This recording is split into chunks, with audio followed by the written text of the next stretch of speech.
ये सत्संग स्थल है जहाँ पे सत्संग।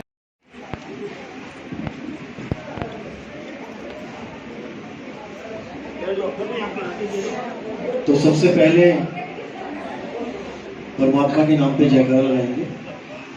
बोलिए परमपिता परमात्मा की, सतगुरुबंदी छोड़ कबीर साहिब की, सतगुरु मदनपति साहिब की, सतगुरु दुल्लमपति साहिब की, सतगुरु राम सेवक साहिब की, सतगुरु वैराग साहिब की, सभी संतों की, सभी भक्तों की, आज के आनंद की, सकल हंस को बंदगी साहेब, बंदगी सतनाम। तो आज परमात्मा की दया अपार है जो हनुमानगढ़ में मूल ज्ञान का सत्संग होने जा रहा है, क्योंकि मूल ज्ञान एक ऐसा ज्ञान है जिसके बिना मुक्ति असंभव है। क्योंकि दुनिया में बहुत से ज्ञान चल रहे हैं, बहुत से गुरु हैं, आप नाम तक नहीं गिन पाओगे उन गुरुओं के, इतने गुरु बन के बैठे हैं। लेकिन कबीर साहब कहते हैं कि गुरु गुरु में भेद है और गुरु गुरु में भाव, सोई गुरु नित बंदिए जो शब्द बतावे दाओ। कि बहुत से गुरु बैठे, इसमें कोई शक नहीं है, और वो कुछ ना कुछ ज्ञान लेके बैठे, इसमें भी कोई शक नहीं है। लेकिन हमने परखना है कि जो ज्ञान वो गुरु हमें दे रहा है, क्या वो हमें चाहिए, क्या उससे हमारा कल्याण होगा या नहीं, ये हमने ही परखना है। कोई भी गुरु और कोई भी उन गुरुओं का शिष्य ये कभी नहीं बोलेगा कि मेरा गुरु अधूरा है या हमारा ज्ञान अधूरा है। ये आपने परखना है। जैसे मार्केट में सब्जी बेचने वाले कभी नहीं बोलेंगे कि हमारी सब्जी बासी है, ये आपने परखना है। आपने उठा उठा के देखना है, चेक करना है। आप साबित भी कर दोगे कि ये सब्जी बासी है, फिर भी वो सब्जी वाला आपसे बहस करेगा, अरे नहीं बहन जी बिल्कुल ताजी है। क्यों? क्योंकि वो घर से निकला है सब्जी बेचने के लिए, वापस ले जाने के लिए नहीं। लेकिन जो मूड होगा, जो अनजान होगा, वो उनकी सब्जी खरीद लेगा, वो बासी माल खरीद लेगा। लेकिन जो विवेकी होगा, जो सयाना होगा, वो उसके झांसे में आने वाला नहीं है। तो इसीलिए कबीर साहब ने सबसे पहले तो ये बोला कि गुरु तो जरूर धारण करो। जो निगुरे इस दुनिया को छोड़ के जाते हैं वो 1,84 में चले जाते हैं, उनको 1,84 ही मिलती है जो बिना गुरु धारण किए इस दुनिया से चले जाते हैं। और सबसे हैरानी वाली बात है कि जो गुरु धारण नहीं करते वो उन लोगों की पूजा करते हुए सारा जन्म बिता देते हैं जिन्होंने खुद गुरु धारण किया है। हैरानी वाली बात है, राम जी की पूजा करते हुए सारी उम्र निकाल देंगे और कहेंगे हमें गुरु की क्या जरूरत है, जबकि राम जी ने खुद गुरु धारण किया हुआ है वशिष्ठ जी को।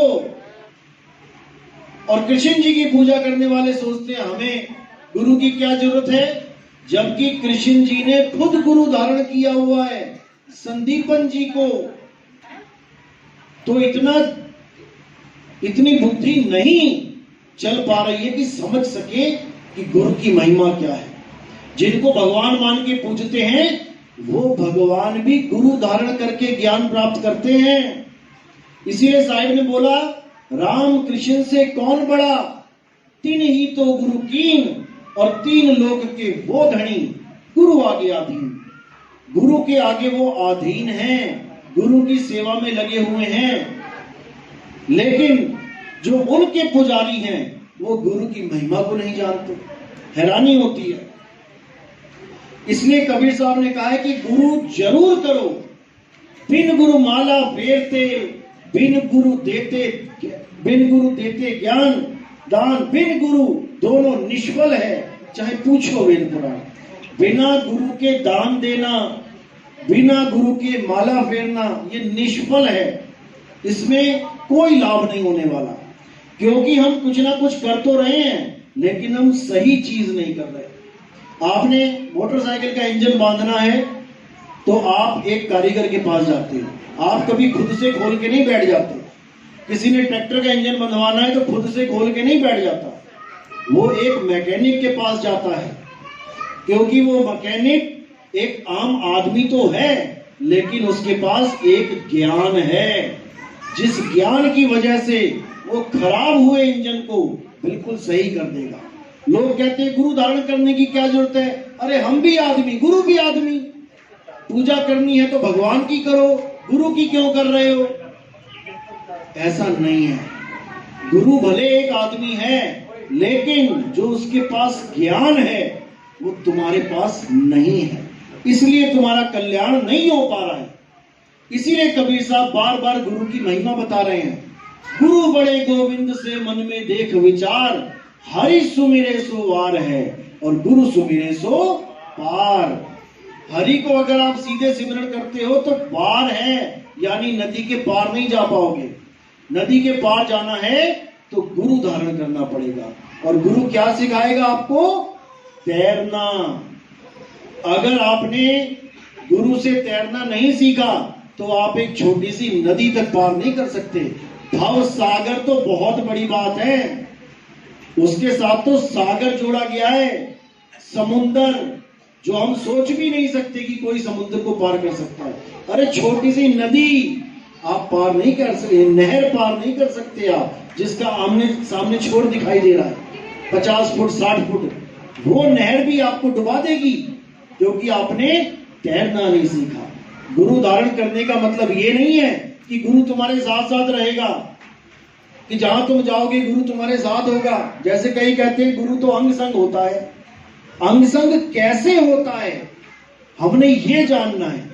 लोग गुरु के शरीर को मान के बैठ जाते हैं कि गुरु का शरीर मेरे अंग संग है, जबकि अंग संग होता है गुरु का ज्ञान।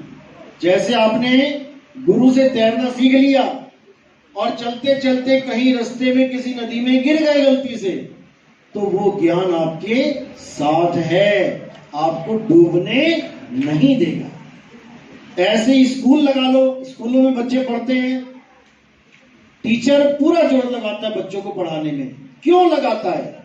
क्योंकि उसको पता है कि एग्जामिनेशन हॉल में जब एग्जाम होगा तो मैं अपने चेलों के साथ, अपने शिष्यों के साथ वहां पर नहीं बैठ सकता, इसलिए वो उन बच्चों को मारता भी है, उनको डांटता भी है, ताकि वो उस ज्ञान को समझें, ज्ञान को अर्जित करें। क्योंकि वो टीचर जानता है कि ये बेटा, ये मेरा शिष्य अकेला बैठेगा एग्जामिनेशन हॉल में और ये अपने दम पे पास होगा, लेकिन फिर भी गुरु वहां पर शब्द रूप में उसके साथ होगा।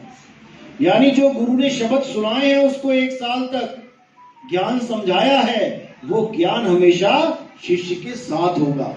और जो उस ज्ञान को उस एग्जाम में लिखेगा उसी को नंबर मिलेंगे।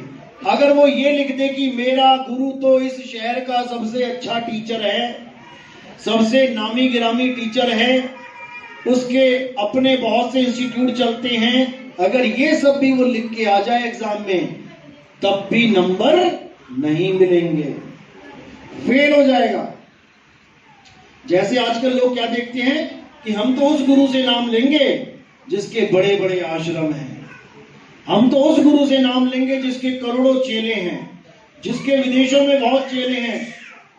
हम इसी चक्कर में फंस जाते हैं। हम ज्ञान नहीं समझ पाते कि हमारा कल्याण गुरु नहीं कर सकता, गुरु का ज्ञान करेगा। यही सबसे बड़ी दुविधा है। जो जितना बड़ा गुरु बन के बैठा है, लोग उससे उतनी ही ज्यादा आस लगा के बैठे हैं कि मेरे गुरुजी मुझे पार कर देंगे। जबकि वाणी क्या कह रही है? सेवा को दो ही भले, एक संत एक राम, राम है दाता मुक्ति का, संत जपावे नाम। वाणी ने बिल्कुल क्लियर कर दिया कि अगर आप किसी गुरु के सहारे बैठे हो कि मेरे गुरुजी मुझे सतलोक ले जाएंगे, मेरे गुरुजी मुझे पार कर देंगे, ऐसा नहीं हो सकता। पार करता है गुरु का ज्ञान। अगर वो ज्ञान सत्य है तो एक आम गुरु भी, जिसको कोई जानता तक नहीं, वो भी आपको पार कर देगा ज्ञान आधार से। और अगर अरबों खरबों का शिष्यों का गुरु, अरबों खरबों की प्रॉपर्टी वाला गुरु, अगर उसका ज्ञान सच्चा नहीं है तो गुरु भी 84 में जाएगा और चेले भी 84 में जाएंगे।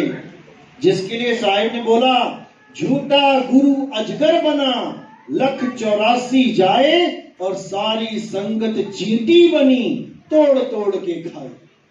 ये करोड़ों अरबों संगत, इनका मनुष्य जन्म खराब कर देगा वो गुरु, इसलिए वो अपने गुरु को तोड़ तोड़ के खाएंगे। अगले जन्म में जब गुरु तो अजगर बना होगा और चेले चींटियां बनी होंगी। तो ये महापाप है। उन गुरुओं के लिए संदेश है कि अगर तुम्हारे पास ज्ञान पूर्ण नहीं है तो भाई गुरुवाई छोड़ दो और पहले गुरु खुद धारण करो। अगर तुम्हारे पास ज्ञान सत्य है केवल तभी गुरुवाई करो, वरना मत करो। इसका दोष लगता है। तो साहिब कह रहे हैं, झूठे गुरु को झटक दे और शिष्य शाखा को भूक, और वाह में दोष जरा नहीं, शब्द कहा हम कूक। कि अगर तुम्हें समझ में आ जाता है कि जिस गुरु को मैं अपने प्राणों से भी प्यारा मान के 20-20, 25-25, 30-30 सालों से मैं जुड़ के बैठी हूं और उसका ज्ञान इस मूल ज्ञान के आगे घुटने टेक गया, निराधार हो गया, तो उसको, उस गुरु को बड़े प्रेम से त्याग देना चाहिए, आगे बढ़ना चाहिए। उसमें कभी कोई पाप नहीं लगता, क्योंकि साहिब ने गवाही दी है कि जब लग मिले नहीं शब्द वो साचा, तब लग गुरु करो 10 पांचा। जो गुरु ये कहते हैं कि तुमने गुरु धारण कर लिया, अब तुम बदल नहीं सकते, अब तुम किसी और का सत्संग नहीं सुन सकते वरना तुम्हारा नाम खंड हो जाएगा, ऐसे गुरुओं से हमेशा सावधान रहना। ये वो गुरुआ लोग हैं जो इस दुनिया में केवल बिजनेस करने आए हैं, केवल संपत्ति इकट्ठी करने आए हैं। उन्हें डर है कि मेरा चेला किसी और का सत्संग ना सुन ले और पता लगा मेरे ज्ञान से भी आगे का ज्ञान मिल गया, मुझे छोड़ के चला जाएगा। इसीलिए वो लोग डराते हैं कि अगर तुमने किसी और का सत्संग सुन लिया तो तुम्हें काल खा जाएगा। अरे भाई, अगर हर गुरु ये बोलने लग जाए तो तुम्हारे पास कौन आएगा? तुम्हारे पास कौन आएगा? दूसरों के यहां से गुरु, उस गुरु को छोड़ के तुम्हारे पास कोई आता है तो तुम कहते हो बड़े पुण्यकर्मी प्राणी है, बड़ा विवेकी बंदा है, और जब तुम्हें छोड़ के चला जाए विवेक के द्वारा तो तुम्हें वो गुरुद्रोही लगने लग जाता है, पापी लगने लग जाता है। उसके हाथ का तुम कुछ खाते पीते भी नहीं हो, जबकि वो गुरुमुख है, गुरु छोड़ के अगला गुरु धारण कर रहा है, वो निगुरा नहीं है। निगुरों के हाथ का खाना कबीर साहब ने बोला है कि नहीं खाना, लेकिन वो भी कब, उसके ऊपर भी बहुत नियम है। अब आप कहीं होटल में जाते हो खाना खाने, सब्जी खरीदते हो, बिस्कुट खाते हो, तो ये क्या किसी गुरुमुख ने बनाए हैं? क्या केवल गुरुमुख ही बना रहे हैं? ये सब निगुरा भी दे रहा है, निगुरा भी बेच रहा है। आलू गोभी लेने जाते हो, पता नहीं सुबह अंडे खा के आया, ऑमलेट खा के आया, क्या खा के आया, उठा के उसने वही बैंगन वही आलू तुम्हें दे दिया और तुम सोच रहे हो मेरा तो नाम खंड नहीं हुआ। भाई घर घर में यही स्थिति है। कोई भी ऐसा नहीं है जो केवल गुरुमुख के द्वारा ही सारे कार्य कर रहा है। निगुरों से भी बहुत कुछ करवाया जा रहा है, उनके हाथों का भी खाया जा रहा है। जिन बिस्कुट को तुम खाते हो पता नहीं किसने बनाए हैं, किसने आटा गूंदा है, किसने पैकिंग करी है। तो इस भ्रम से बाहर निकल जाओ और केवल मूल ज्ञान को जानो। ये वो मूल ज्ञान है जिसके लिए कबीर साहब ने हर जगह संकेत दिए कि इस ज्ञान को छुपा के रखना। धर्मदास क्या बोला उन्होंने बोला, धर्मदास ये जग बौराना, कोई न जाने पद निर्वाणा, यही कारण में कथा पसारा, और इन सब से कहिए राम न्यारा। ये मैंने जो कथा पसारी है उसी एक परमात्मा को जानने के लिए पसारी है, इसी को पवित्र ज्ञान कहते हैं। तो साहिब कह रहे हैं कि धर्मदास मेरी लाख दुहाई, और मूल ज्ञान बाहर ना जाई। पवित्र ज्ञान तुम जग में भाको, मूल ज्ञान गुप्त कर राखो। यानी तुम पवित्र ज्ञान को इस दुनिया में भाको।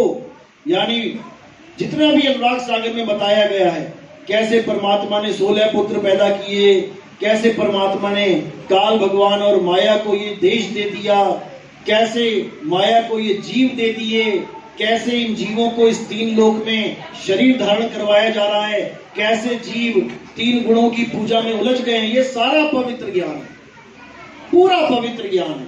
केवल तुम्हें समझाने के लिए कि तुम कहां अटक गए हो, तुम इस दुनिया में कैसे आ गए हो, तुम इस दुनिया में क्यों बार बार जन्म और मरण के सामने उस दुख को पा रहे हो, ये सब ज्ञान पवित्र ज्ञान में आता है।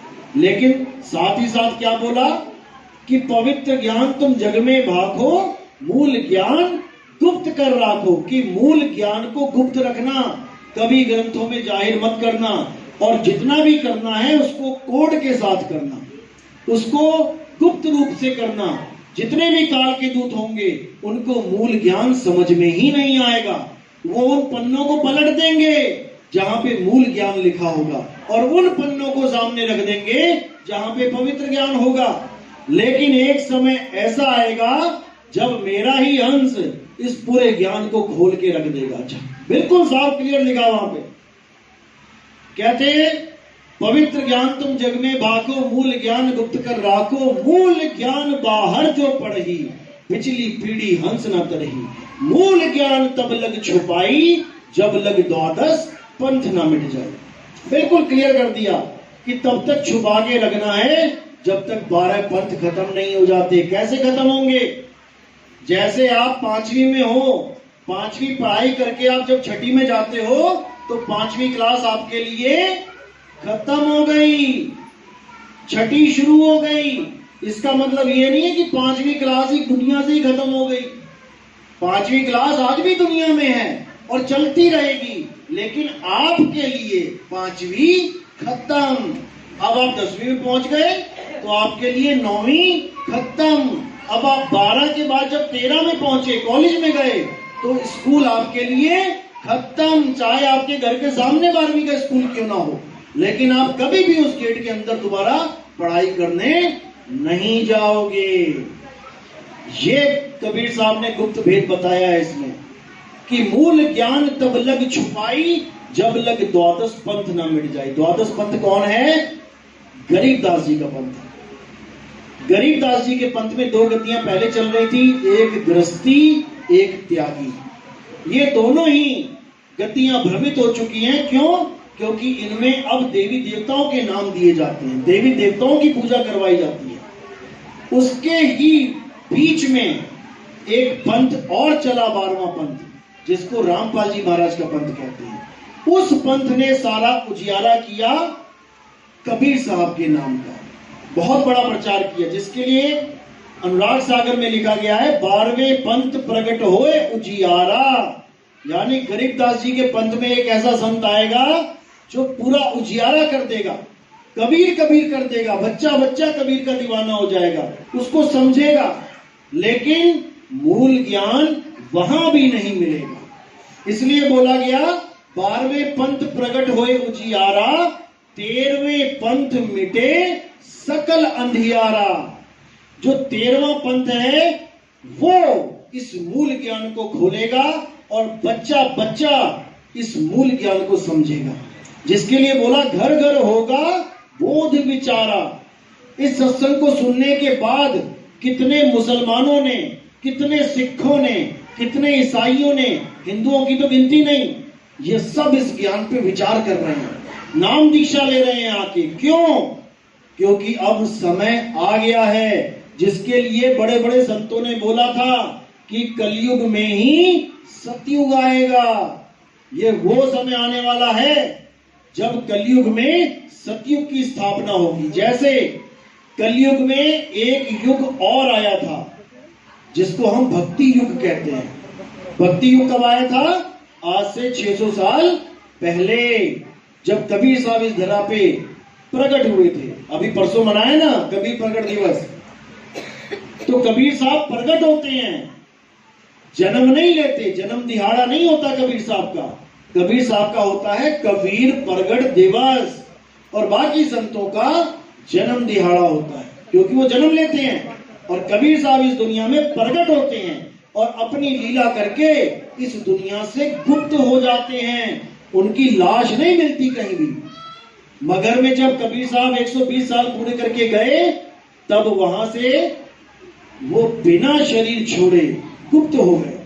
हिंदू मुसलमान दोनों शिष्य थे उनके, लड़ने लगे आपस में, हम गुरुजी के शरीर को जलाएंगे, हम दफनाएंगे।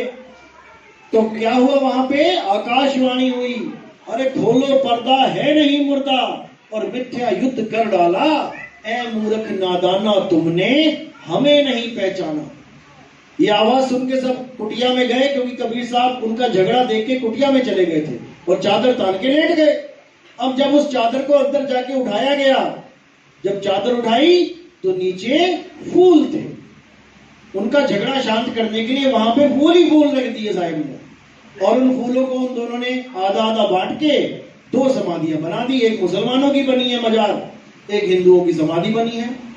अब कुछ कबीरपंथी इसमें भी गड़बड़ करते हैं। वो कहते हैं जो कबीर साहब है वो एक आम आदमी की तरह पैदा हुए गर्भ से, और जब वो शरीर छोड़ के गए तो वहां पर जो फूल मिले वो ये फूल नहीं थे, वो फूल थे जो मरने के बाद फूल चुगने जाते हैं लोग, वो अस्थियों को फूल कहते हैं। वो उसको बता रहे हैं फूल चुगने गए। अरे भाई, कुटिया के अंदर कौन सी आग लगा दी किसी ने? क्या वो कोई शमशान घाट था? उनका आश्रम था वो। कमरे के अंदर कहते हैं फूल मिले, वो वाले फूल थे। बताओ, बाहर झगड़ा हो रहा है, अंदर उनकी आग भी लग गई। अस्थियां भी 2 दिन के बाद, 1 दिन के बाद फूल चुगने जाते हैं, उसी वक्त फूल भी बन गए। ऐसी मोटी बुद्धि हो गई है इन कबीर पंथियों की कि क्या बताया जाए। लेकिन अब समय आ गया भाई, अब सत्य उजागर होगा और घर घर में सत्य का डंका बजेगा। तो इसीलिए कबीर साहब ने कोई कमी नहीं छोड़ी है, अपने ग्रंथों में एक एक सत्य उन्होंने गुप्त रूप में लिख रखा है। और साथ में यह भी बोल दिया है कि मेरी वाणी पढ़ पढ़ के बहुत से गुरु बन के बैठ जाएंगे, बहुत से गुरुआई करेंगे। मैंने पत्थरों का खंडन किया है, मैंने मूर्तियों का खंडन किया है, और ये गुरुआ लोग तुम लोगों से मूर्ति ही पुजवाएंगे, मेरे नाम के मंदिर बनवाएंगे, जबकि मैंने ही इस दुनिया में आके मंदिरों का, पत्थरों का खंडन किया है। अरे पाथर पूजे हरि मिले तो मैं पूजूं पहाड़, और उससे ये चाकी भली जो पीस खाए संसार। दोहे यही बोलेंगे, लेकिन तुमसे पत्थर ही पुजवाएंगे। ऐसे कबीर पंथियों से सावधान रहना है। बड़े बड़े गुरु बन के बैठे हुए हैं, लेकिन इनसे पत्थर नहीं छूट रहा है। क्यों? क्योंकि इनके पास कबीर है ही नहीं, इनको उस कबीर का ज्ञान है ही नहीं, इसलिए ये पत्थर पूज रहे हैं। यही भेद है। क्योंकि कबीर साहब कहते हैं मेरा हंस वो होगा जो मेरा भेद बता देगा कि मैं हूं कहां। जिसको मेरा भेद पता होगा वो कभी सपने में भी पत्थर नहीं पूछ सकता। नहीं तो क्या कमी थी हिंदू धर्म में? राम जी की पत्थर की मूर्ति पूछते थे, कृष्ण जी की, विष्णु जी की पूछते थे।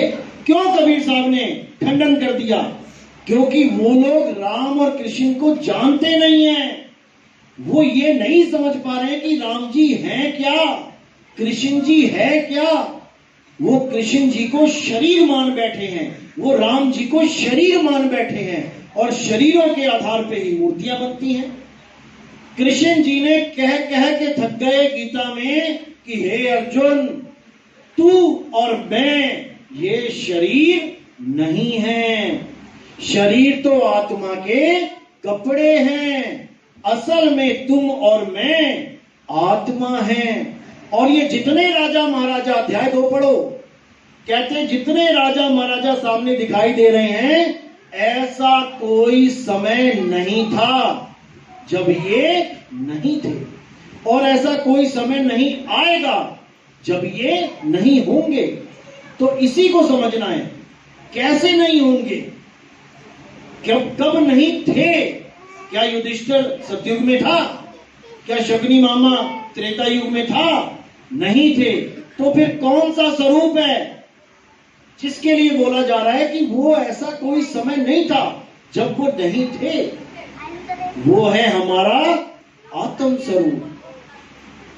यानी ऐसा कोई समय नहीं था जब मैं नहीं था, तुम नहीं थे, ये राजा महाराजा नहीं थे। यानी आत्म स्वरूप में हम सब सदा विद्यमान रहते हैं। हमें कोई शस्त्र काट नहीं सकता, हमें कोई अग्नि जला नहीं सकती, हमें कोई वायु सुखा नहीं सकती, हमें कोई जल भिगो नहीं सकता। किस रूप में? आत्म स्वरूप में। लेकिन जब हम अपने आप को शरीर मान लेते हैं तो फिर हमें चाकू काट भी सकता है, गोली लग भी सकती है, आग जला भी सकती है, पानी गला भी सकता है, वायु सुखा भी सकती है, अगर हम अपने आप को शरीर माने तो। लेकिन शरीर तो हम हैं ही नहीं, शरीर तो हमने धारण किया है। धारण का मतलब क्या होता है? जैसे एक आम आदमी बैठा है, अभी पता लगा बाहर लड़ाई हो गई, अब वो क्या करेगा? अस्त्र शस्त्र धारण कर लेगा। एक लाठी ले ली हाथ में, पिस्तौल ले ली हाथ में, बंदूक ले ली, अब वो उसने धारण किया है। लड़ाई खत्म होने के बाद वो उन चीजों को फिर नीचे रख देगा, यानी वो कुछ समय के लिए आपके हाथ में था। ऐसे ही आपने अब ये शरीर धारण किया है। धारण किया यानी आपने उसको पहन लिया शरीर को। कहां पहना? कहां पहनते हैं हम शरीर को? माता के गर्भ में। किसी ने लड़की का शरीर पहन लिया, किसी ने लड़के का शरीर पहन लिया। अब लड़की अपने आप को लड़की समझ रही है और लड़के का शरीर जिसने पहना वो अपने आप को लड़का समझ रहा है, जबकि आप लड़का और लड़की नहीं हो, आप पुरुष और स्त्री नहीं हो, आप हो आत्मा। तो इसी आत्मा का ज्ञान गीता में बताया गया, लेकिन हमारी समझ में नहीं आया। हमने आत्मा को तो पीछे कर दिया, क्योंकि आत्मा के बारे में हमें पता ही नहीं है, और ना ही जो हमें पूजा पाठ करवा रहे हैं मंदिरों में, ना वो आत्मा के बारे में कुछ जानते हैं। अब आत्मा का तो ज्ञान कर दिया बिल्कुल जीरो, अब शरीरों को ज्ञान, शरीरों का ज्ञान पकड़ लिया कि बेटा पूजा करनी है तो कृष्ण जी के शरीर की पूजा कर, कृष्ण के साथ राम जी की पूजा कर, राम जी के साथ हनुमान जी की पूजा कर, हनुमान जी के साथ माता की पूजा कर। यानी जो आत्म ज्ञान था, जो गीता का सार था, उसको तो कर दिया पीछे और शरीरों को कर दिया आगे। अब असली में जो शरीर है राम जी का, अगर वो होता यहाँ पे, तब भी उसको माथा टेकते समझ में आ जाता कि भैया बड़े बड़े राक्षसों को मारा, उनके पैर छू लेते हैं, या गुरुजी आए हैं, जीवित हैं, ज्ञान दे रहे हैं, चलो उनके पैर छू लेते हैं। ये तो समझ में आता है कि किसी ने सत्य को छोड़ के असत्य के भी पैर छुए तो कम से कम वो चल तो रहा है ना असत्य। यानी अगर असली नोट की जगह कोई नकली नोट मार्केट में चला रहा है तो भले वो नकली है, लेकिन चल तो रहा है। कभी ना कभी तो आपके भी हाथ में आ गया होगा नकली नोट, क्योंकि चल गया वो। लेकिन अगर कोई उस 2000 के नोट की फोटोकॉपी चलाने लग जाए, उस 2000 की एक इधर से फोटोकॉपी करवाई, एक इधर से फोटोकॉपी करवाई, वो चलेगा क्या? नहीं चलेगा। तो फोटोकॉपी क्या है कि शरीर का भी एक डुप्लीकेट बना दिया, मूर्ति जो हिले ना डुले, ना बोले, ना खाए, ना पिए, वो मार्केट में चल रहा है। सबसे बड़ी हैरानी ये है, राम जी आए हमें कोई प्रॉब्लम नहीं है, राम के पैर छुओ। कृष्ण जी आए, कृष्ण जी के पैर छुओ। हनुमान जी आए, हनुमान जी के पैर छुओ। लेकिन राम जी की मूर्ति, कृष्ण जी की मूर्ति, हनुमान जी की मूर्ति, कबीर साहब की मूर्ति, संतों की मूर्ति, अगर आप उसकी मूर्ति की पूजा कर रहे हैं तो कबीर साहब उस पूजा का खंडन करते हैं। कबीर साहब ने कोई कसर नहीं छोड़ी बताने में। लेकिन दुख की बात यह है कि आज 20 करोड़ कबीर पंथी पत्थर पूज रहे हैं और दोहा भी बोल रहे हैं कि पाथर पूजे हरि मिले तो मैं पूजू पहाड़। अरे भैया, पाथर पूजे कबीर मिले तो मैं पूजू पहाड़, पत्थर पूज के कबीर नहीं मिलता। कबीर कैसे मिलेगा? कबीर को जानना पड़ेगा कि कबीर है क्या। अरे मुख से कहे कबीर कबीर, तो ना कटे काल की पीर। नाम हमारा सब जग लेता, भेद हमारा कोई न कहता। मेरा भेद पावेगा सोई, जिसका सतगुरु पूरा होई। जो तो पूर्ण सतगुरु है, जो जानता है कि कबीर क्या है। कबीर यानी आत्मा। कब का केवल नाम है, बप्पा ब्रह्म शरीर, रारा सब में रम रहा, वाको नाम कबीर। असल में कबीर कोई वो नहीं है जो सतलोक में बैठा दिया कि सतलोक में बैठा है कबीर।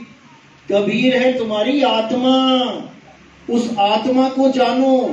राम है तुम्हारी आत्मा, कृष्ण है तुम्हारी आत्मा, जिसको बोला राम कबीरा एक हैं, कहन सुनन में दो, और दो करके वो जानते जिन्हें सतगुरु मिलाना हो।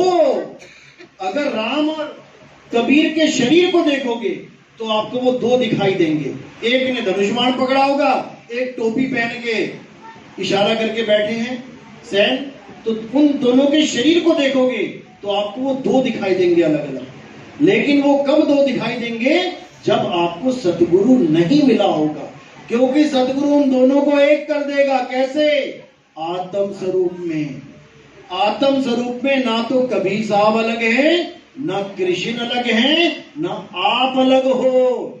नहीं कबीर नहीं धर्मदास, अक्षर एक सब घट ही निवास।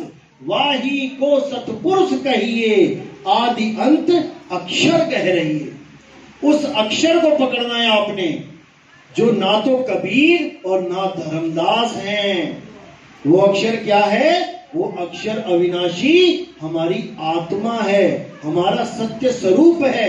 ये जीव आत्मा की बात नहीं कर रहा हूं मैं। जीव आत्मा तो अज्ञानी है, बंधन में है, लेकिन कबीर पंथियों ने इस जीव को ही सर्वे सर्वा मान लिया। और साहिब क्या कह रहे हैं? अरे बहुबंधन में बांधिया एक बेचारा जीव, और क्या बल छूटे आपने जे न छड़ाए पीव। कबीर साहब ने जीव का खंडन किया है। जग में जीव अनंत न जाने पीव को, और बहुत कहा समझाए 84 के जीव को। तो कहां कबीरपंथी जीव को मान के बैठ गए हैं? अब कई कबीरपंथी ब्रह्म को मानते हैं, यानी शिव अवस्था को मानते हैं। कबीर साहब ने उसका भी खंडन किया है। अरे ब्रह्म बड़ा की जहां से आया, और वेद बड़ा की जिन निर्माया। ई मन बड़ा की जही मन माना, राम बड़ा की राम ही जाना। ब्रह्म का भी खंडन कर दिया साहिब ने, जिसके लिए बोला जीव शिव सब प्रगटे, वह ठाकुर वह दास कबीर और जाने नहीं, एक राम नाम की आस। कबीर इनको नहीं जानता, जीव को शिव को हम नहीं मानते, क्योंकि ये दोनों अवस्थाएं बंधन में हैं। अब कौन है जो निर्बंध है? उसको कहते हैं पार ब्रह्म, जिसके लिए नानक साहब कहते हैं ताती वाव न लागई, पार ब्रह्म शरणाई। जो पार ब्रह्म की शरण में आ जाते हैं उनको गर्म हवाएं नहीं लगती।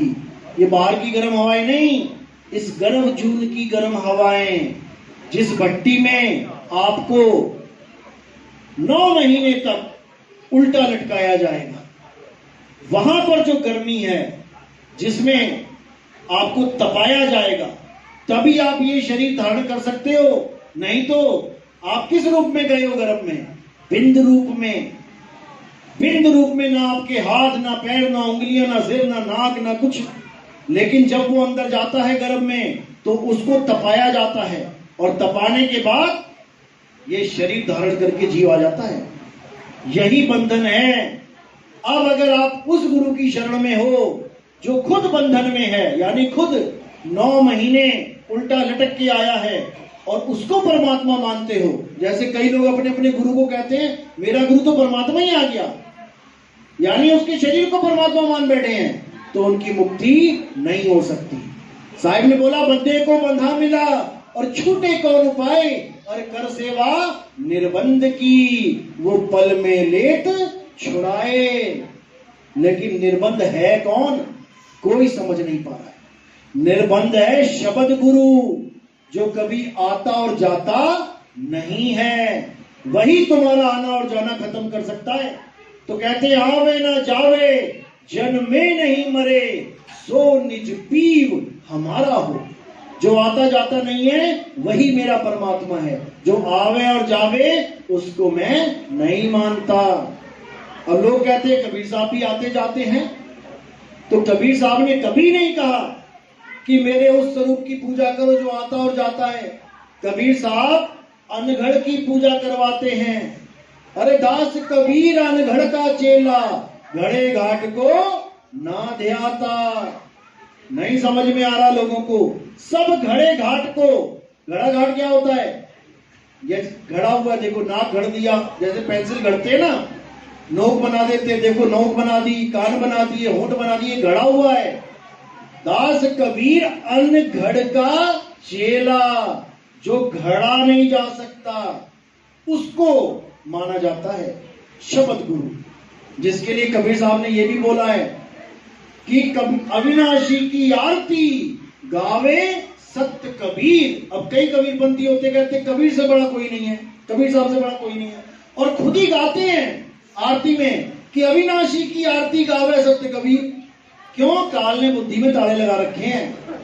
वो कबीर साहब के स्वरूप से ऊपर उठ ही नहीं सकते, क्योंकि वो कबीर साहब के स्वरूप को मान रहे हैं कि ये कबीर है, जबकि कबीर साहब ने अविनाशी की आरती बोली है, जो कभी नहीं मरता।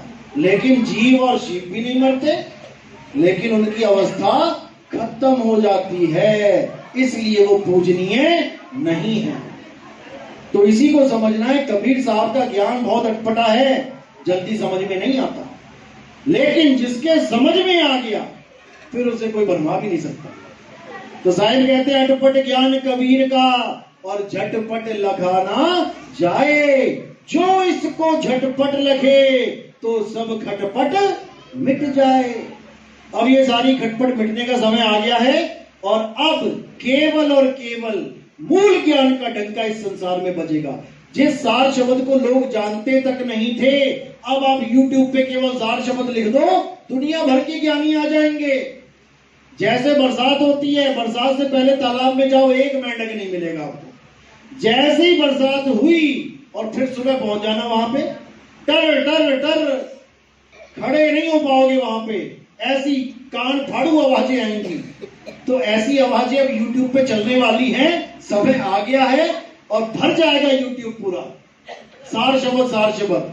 लेकिन याद रखना, सार शब्द ऐसे नहीं मिलने वाला। सार शब्द का मतलब है तुम्हारा निज स्वरूप। जब तक तुम अपने स्वरूप को सिद्ध नहीं कर लेते, तब तक सार शब्द प्राप्त नहीं होगा। उसके लिए बहुत कुछ करना पड़ता है, और बहुत कुछ करते हुए भी कुछ नहीं करना पड़ता है। सबसे बड़ी दुविधा यह है, करना भी बहुत कुछ है लेकिन करना भी कुछ नहीं है। तो ये भेद होता है, ये तब मिलता है जब कोई भेदी सतगुरु आपके जीवन में आता है और आपको सारे भेदों से रूबरू करवा देता है। तो आज का सत्संग इसी के साथ समाप्त करते हैं। और जो नाम दीक्षा वाले हैं वो हाथ खड़ा करें, जो नाम दीक्षा लेना चाहते हैं, प्रथम दीक्षा, जो हमारे सत्संग सुन रहे हैं। जल्दबाजी में नाम दीक्षा नहीं लेनी है कि आज ही सत्संग सुना आज ही नाम ले लो। जो कम से कम 3 महीने 4 महीने 6 महीने 1 साल से हमारे सत्संग सुन रहे हैं, वो हाथ खड़ा करो नाम दीक्षा वाले। आप लोग खड़े हो जाओ, इनको थोड़ा साइड में रखो, जगह खाली करो। आप इधर आ जाओ, इनको चरणामत दो।